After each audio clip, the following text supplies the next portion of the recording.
Pendant des décennies, si tu voulais le meilleur SUV de luxe, tu avais le choix, Range Rover ou Mercedes GLS.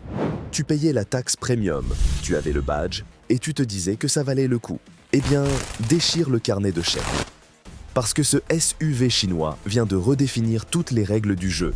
Voici l'Eto M9, plus grand qu'un BMW X7, plus rapide qu'un Porsche Cayenne. Et l'intérieur, il donne l'impression qu'une Maybach en fait trop pour se justifier. Bois véritable à pores ouverts, molettes en cristal, vitrage acoustique tellement performant que tu entends ton propre cœur battre. Le Canada aura les clés en 2026. L'Europe, ça se discute encore. Et quand tu vois ce niveau de technologie, tu comprends pourquoi les constructeurs premium traditionnels devraient être terrifiés. Parce que ce n'est pas une voiture chinoise qui essaye de copier l'Occident, c'est une voiture chinoise qui vient leur donner une leçon. Restez jusqu'à la fin, parce que je vais vous montrer pourquoi ce M9 représente un basculement technologique et pourquoi son prix va vous faire halluciner. On commence par l'extérieur, et croyez-moi, c'est déjà du lourd. La face avant, ce n'est pas juste un pare-choc et deux optiques. C'est littéralement un ordinateur que tu conduis. Leur langage de design s'appelle Kunpeng déploie ses ailes, du nom d'un oiseau mythologique chinois. Ça sonne poétique, mais visuellement, ça ressemble surtout à un vaisseau spatial qui a décidé d'atterrir devant un centre commercial de luxe. La face avant est complètement fermée. Pas de calandre agressive qui hurle qu'elle a besoin d'air pour refroidir un V8. Juste un hélice, profilé, façon requin. C'est l'ADN des électriques nouvelle génération. Moins de théâtralité, plus d'aérodynamisme. Mais la vraie sorcellerie, elle est dans les phares. Ils s'appellent les Huawei X-Pixel Intelligent Lights. Et attention, parce que là, on change complètement de dimension. La plupart des voitures éclairent la route. Point final. Le M9, lui, peint avec la lumière. Regardez ce que ces phares peuvent faire. Projeter des passages piétons au sol pour guider les piétons dans l'obscurité. Projeter des flèches directionnelles pour te montrer exactement où tourner. Comme un GPS en réalité augmentée. Découper la lumière autour des voitures en face pour ne pas les éblouir, tout en gardant les pleins phares ailleurs. C'est de la gestion matricielle avec des millions de pixels, en temps réel. Et il y a un détail qui m'a achevé. Si tu es garé en camping, tu peux projeter un écran de cinéma de 100 pouces depuis les phares, sur un mur, sur un drap, oui. Tu peux regarder un film ou jouer à une console en utilisant les phares de ta voiture comme vidéoprojecteur. Qui pense à ça? Pendant ce temps, mon Peugeot 3008 est fier quand les feux de route automatiques fonctionnent une fois sur deux. Et regarde les panneaux ISD sous les optiques. Ce sont des grilles digitales programmables qui peuvent afficher des emojis, l'état de la batterie ou du texte personnalisé pour les autres conducteurs. Ta voiture peut littéralement sourire aux gens. C'est sympathique, c'est futuriste. Et ça me fait vraiment me demander pourquoi nos voitures européennes sont restées aussi austères. Passons au profil. Parce que là, on parle d'un tank. Plus de 5,2 mètres de long. C'est plus imposant qu'une Tesla Model X et on est carrément au niveau d'un BMW X7. Sauf que là où les SUV allemands ressemblent souvent à des briques musclées et anguleuses, le M9 est fluide. Le coefficient de traînée est de 0,26. 0,26 sur une boîte de plus de 5 mètres, c'est absolument dément. C'est plus aérodynamique que certaines sportives. C'est au niveau d'une Porsche Taycan. Les lignes de caisse sont propres, presque liquides. Pas de surcharge stylistique, pas de nervures inutiles. Les poignées de porte sont affleurantes, évidemment. Mais elles ne se contentent pas de sortir mécaniquement. Elles se présentent, comme un majordome qui te tend une serviette. Les jantes sont énormes, 22 pouces. Des jantes aéro qui ressemblent à des turbines, chaussées de pneus EV ultra silencieux. Et les vitres, tout est en double vitrage insonorisant. Mais les vitres arrière ont une teinte de confidentialité beaucoup plus sombre que d'habitude. Pourquoi? Parce qu'à l'arrière, ce n'est pas une banquette standard, c'est un salon VIP. La ligne de toit crée un effet toit flottant avec une bande chromée qui ne fait pas bling bling, mais qui fait cher. Le genre. Je possède une boîte tech valorisée à 10 milliards, cher. Et regarde la suspension, elle s'abaisse automatiquement quand tu ouvres la porte. Une suspension pneumatique qui baisse la voiture de plusieurs centimètres pour faciliter l'accès. Elle te traite comme de la royauté avant même que tu t'assoies. À l'arrière, ça devient encore meilleur. Les feux sont une barre continue pixelisée, en écho à l'avant. Ils peuvent afficher des animations quand tu verrouilles ou déverrouilles. Un petit show lumineux qui dit « Au revoir, maître ». Le haillon est immense. Et en dessous, il y a un diffuseur qui fait vraiment du travail aérodynamique, pas juste du décorum. Mais le plus impressionnant, c'est l'assise visuelle. Vue de derrière, cette voiture est large, posée, musclée. Ça ne ressemble pas à un gadget technologique fragile. Ça ressemble à quelque chose qui peut se garer à côté d'un Range Rover et tenir tête sans trembler. Et crois-moi, si l'extérieur est déjà à ce niveau, l'intérieur va te faire fondre le cerveau. Mais avant d'ouvrir les portes, parlons de ce qui se cache sous le capot. Parce que les chiffres sont aussi absurdes que les phares. Tu peux l'avoir en électrique pure ou en e-rev, électrique à prolongateur d'autonomie. La version 100% électrique repose sur une architecture 800 volts, ce qui veut dire qu'elle recharge plus vite que le temps nécessaire pour commander un café. On parle de 0 à 80% pendant que tu scrolles Instagram. Elle développe environ 530 chevaux grâce à 2 moteurs électriques. Et elle expédie ce salon roulant de plus de 2,3 tonnes de 0 à 100 km/h en 4,3 secondes. Plus rapide qu'une Porsche 911 Carrera standard d'il y a quelques années, sur un SUV de luxe de 5,2 mètres, laissez ça infuser 2 secondes. Mais la version e-rev, c'est elle le vrai game changer. Il y a un 1,5 litres turbo sous le capot. Mais il ne drive jamais les roues. Jamais. Il sert uniquement de générateur électrique. Il tourne tranquillement à son régime optimal, recharge la batterie en continu, et résultat, une autonomie combinée proche de 1500 km. Tu peux faire Paris à Marseille aller-retour sans t'arrêter, ou Paris à Berlin en un seul trait. Et comme la transmission reste 100% électrique, tu conserves le couple instantané à chaque fois. Pas de passage de rapport, pas de latence, pas de à-coup, juste whoosh. C'est le pont parfait pour les gens qui ont encore l'angoisse de l'autonomie, mais qui veulent les performances et le silence d'un électrique pur. Sérieusement, pourquoi on n'a pas massivement ça en Europe? Pourquoi? Côté sécurité, maintenant. Parce que c'est une vraie forteresse roulante. Huawei appelle ça l'architecture de carrosserie Xuanwu, du nom d'une créature mythologique chinoise mi-tortue, mi-serpent, symbole de protection absolue. Ils utilisent ce qu'ils appellent de l'acier de sous-marin nucléaire dans les zones critiques et une énorme fonderie sous pression de 9000 tonnes pour le châssis arrière. Concrètement, l'arrière de la voiture, c'est une seule pièce de métal coulé. Une seule pièce. C'est plus rigide qu'un coffre de banque suisse. Et sur l'assistance à la conduite, c'est le système Huawei ADS 2.0. Il y a un capteur LiDAR monté sur le toit, capable de voir jusqu'à 250 mètres. Même dans le noir complet, il ne voit pas seulement les voitures. Il détecte des véhicules renversés, des rochers, des cônes de chantier et même des objets improbables comme des sacs plastiques qui volent. Le freinage automatique d'urgence fonctionne jusqu'à 120 km/h. Si un enfant déboule, si quelqu'un te coupe la route brutalement, le M9 s'arrête avant même que ton cerveau ait eu le temps de comprendre ce qui se passe. La voiture refuse littéralement de te laisser cracher. Là, on n'est pas sur du 5 étoiles Euro NCAP. On est sur du « je ne fais pas confiance aux humains, donc je gère tout ». Ok. On ouvre la porte. Bienvenue dans le futur. Non.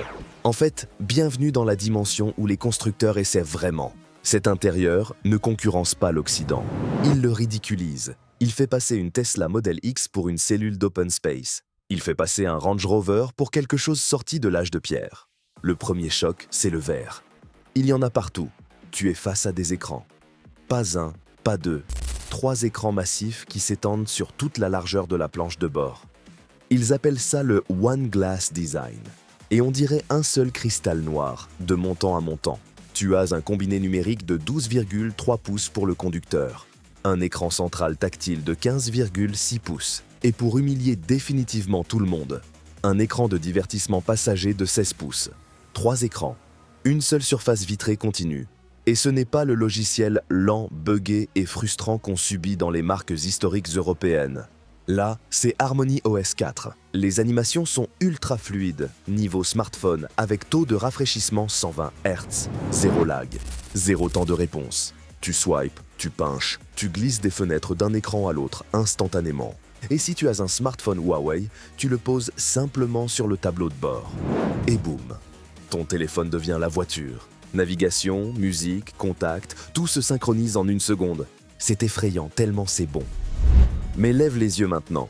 Oublie les écrans une seconde. L'affichage tête haute, le HUD, fait 75 pouces. Je répète, 75 pouces d'affichage virtuel projeté sur le pare-brise à 8,5 mètres devant toi. Et ce n'est pas juste la vitesse et les limitations. C'est de la réalité augmentée pleine. Des flèches bleues s'affichent directement sur l'asphalte, dans la voie exacte où tu dois être. La voiture devant toi est encadrée en temps réel. Les piétons sont surlignés avec un contour rouge s'ils s'approchent dangereusement. C'est comme un jeu vidéo avec une interface qui se superpose au monde réel. Tu n'as plus besoin de baisser les yeux vers le compteur ou l'écran central. Tout est là, devant toi, dans ton champ de vision naturel. Ça donne presque l'impression que c'est illégal d'avoir autant de conscience situationnelle. Parlons confort maintenant. Parce que dire « confortable », c'est une insulte ici. Assieds-toi côté passager avant. Ce siège s'appelle officiellement le Queen Seat, le siège de la reine. Il a un repose-jambes motorisé qui s'étend, un repose-pied qui descend depuis la planche de bord, et il se couche presque à plat. Ce n'est pas un siège de voiture, c'est un pod de première classe aérienne, version lit. Tu peux t'allonger, fermer les yeux et oublier que tu es dans un véhicule. Mais la vraie magie, elle est au second rang. Ce sont des fauteuils zéro gravité, façon siège capitaine individuel. Tu appuies sur un bouton au niveau de la coudoir. Le dossier bascule progressivement, les genoux montent doucement au niveau du cœur et tu es suspendu dans une position biomécanique que la NASA utilise pour réduire le stress sur le corps en apesanteur. Tu te sens léger, comme si la gravité avait moins de prise sur toi. Et pendant que tu flottes littéralement, le siège te chauffe, te ventile et te masse avec un système SPA, 10 points, qui ne ressemble pas à un vieux téléphone Nokia qui vibre. Non, ça ressemble vraiment à des mains humaines qui pétrissent ton dos. Et ensuite, il y a eu le moment où je me suis dit « Ok, il ne joue plus dans la même ligue. Regarde-le toi, au-dessus du second rang, il y a un projecteur laser monté au plafond. Et derrière les sièges avant, un écran cinéma motorisé de 32 pouces descend depuis la structure du toit. 32 pouces, dans une voiture. Le faisceau laser est calibré pour ne pas te taper dans la tête quand tu bouges ou que tu t'installes. Tu peux te mettre en position zéro gravité, fermer les stores électriques occultants, baisser l'écran et regarder des films en 4K HDR dans ta voiture, sur un écran de 32 pouces, avec un son surround de 2800 watts. Le son d'ailleurs, c'est le système Huawei Sound Superior. 25 haut-parleurs, 2800 watts de puissance. Ce n'est pas juste puissant, c'est chirurgical. Il y a des haut-parleurs intégrés dans les appuis-têtes pour l'annulation active du bruit personnalisé ou un mode confidentialité sonore.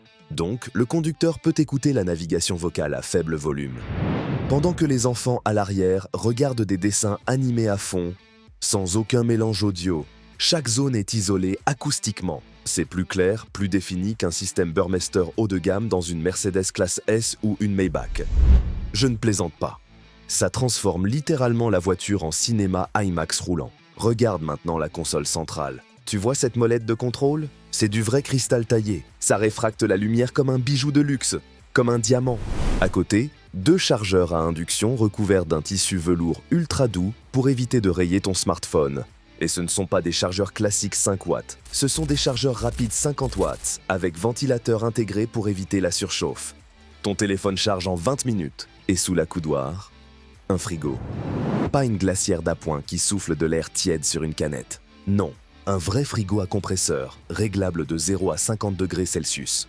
Tu peux garder une glace parfaitement congelée, ou ton plat à emporter bien au chaud, dans la même boîte. Quand est-ce qu'une voiture a respecté tes restes de sushi à ce point-là? Qu'est-ce qui se passe? Sérieusement? Le rangement est partout, et tout est suringénieré. La boîte à gants n'a même pas de poignée physique, elle est digitale, sécurisée par code. Tu mets un mot de passe pour l'ouvrir. Parfait quand tu confies ta voiture au voiturier. Les vides-poches de porte sont doublés de velours pour que tes lunettes de soleil ne claquent pas contre le plastique. Le bois, c'est du vrai noyer à pores ouverts, pas un plaquage cheap. Tout ce que tu touches a l'air cher. Aucun plastique qui gratte, aucun toc sonore désagréable. On dirait qu'ils ont disséqué une Bentley Bentayga, compris comment faire aussi bien. Et ajouter un super ordinateur Huawei par-dessus. Parlons espace maintenant. Parce que d'habitude, les SUV stylés, avec toit fuyant, massacrent complètement la 3e rangée. Les passagers ont les genoux dans le menton et la tête collée au toit. Pas ici. Le plancher est totalement plat. Pas de tunnel de transmission qui bouffe de l'espace. Je fais 1,85 m et je peux m'asseoir au 3e rang confortablement. Mes genoux ne remontent pas jusqu'au menton. J'ai de l'espace pour les jambes, de l'espace pour la tête. Tu as des porte-gobelets, des ports USB-C pour charger, et même un réglage électrique de l'inclinaison du dossier au 3e rang. Qui met des dossiers inclinables électriquement au 3e rang d'un SUV? Qui fait ça? Avec tous les sièges en place, tu peux encore mettre plusieurs valises cabines dans le coffre. Mais quand tu rabats le 2e et le 3e rang, tu obtiens une surface complètement plate. Tu peux littéralement dormir dedans comme dans un lit double. Tu actives le mode camping via l'écran central. Tu utilises le projecteur laser pour regarder un film projeté sur un mur ou un drap blanc. Et tu dors dans la voiture avec la climatisation qui tourne toute la nuit sur la grosse batterie. C'est littéralement une chambre d'hôtel de luxe 5 étoiles, qui fait 0 à 100 en 4,3 secondes. Tu peux mettre une semaine entière de courses Costco là-dedans sans aucun problème. C'est gigantesque. Et tout ça, ce n'est pas une simple collection de gadgets pour épater la galerie. C'est une déclaration. Une déclaration qui dit « Fini les compromis ». Fini l'époque où tu devais choisir entre le luxe et la technologie. Fini l'époque où tu devais sacrifier le confort pour les performances ou la praticité pour le prestige.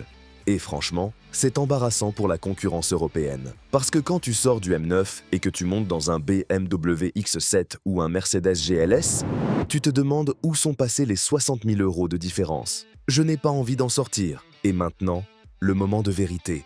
Le moment où tout bascule. Le prix. Un BMW X7 ou un Mercedes GLS avec un niveau d'équipement à peu près comparable, tu es à 120 000 €. Facilement 140 000 € en version bien chargée. Le Huawei Aito M9 commence autour de 58 000 €.